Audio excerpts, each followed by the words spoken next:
Rajamahendravaram parliament కి పోటీ చేస్తున్న తెలుగుదేశం జనసేన బలపరిచిన బీజేపీ అభ్యర్థిని దగ్గుపాటి పురంధరేశ్వరి రాజమండ్రి రూరల్ అసెంబ్లీ స్థానం నుంచి బీజేపీ జనసేన బలపరిచిన తెలుగుదేశం అభ్యర్థి గోరంట్ల బుచ్చయ్య చౌదరిలను గెలిపించాలని బీజేపీ టీడీపీ శ్రేణులు ఇంటింటా ప్రచారం నిర్వహించారు.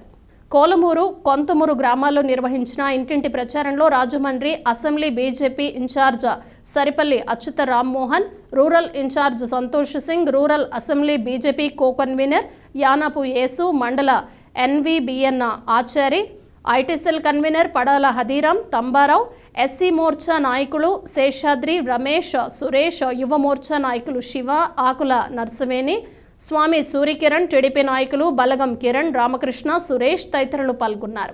కేంద్రంలో నరేంద్ర మోడీ నాయకత్వంలోని ఎన్డీఏ ప్రభుత్వం సాధించిన విజయాలు, అమలు చేసిన పథకాలతో కూడిన కరపత్రాలను, అలాగే బీజేపీ మేనిఫెస్టో అంశాల కరపత్రాలను ఇంటింటికి పంపిణీ చేస్తూ ఎన్డీఏ అభ్యర్థులను గెలిపించాలని కోరారు.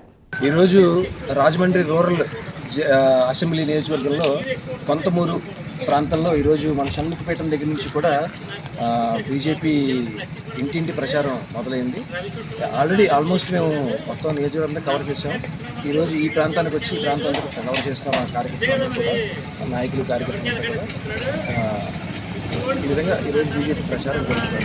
పురంధరేశ్వరి గారు బీజేపీ నుంచి ఎంపీ అభ్యర్థిగా దగ్గుబాటి పురంధరేశ్వరి గారు, అదేవిధంగా ఎన్డీఏ కూటమి అభ్యర్థిగా టీడీపీ నుంచి ఎమ్మెల్యే అభ్యర్థిగా బుచ్చయ్య చౌదరి గారు, ఇద్దరికీ కూడా అటు పురంధరేశ్వరి గారికి కమలం గుర్తు మీద ఎంపీకి, అదేవిధంగా బుచ్చయ్య చౌదరి గారికి ఎమ్మెల్యేకి సైకిల్ గుర్తు మీద అందరూ ఓటు వేయాల్సిందిగా ప్రార్థిస్తూ అందరూ కూడా గెలుపు కృషి చేయాలని కోరుతున్నారు.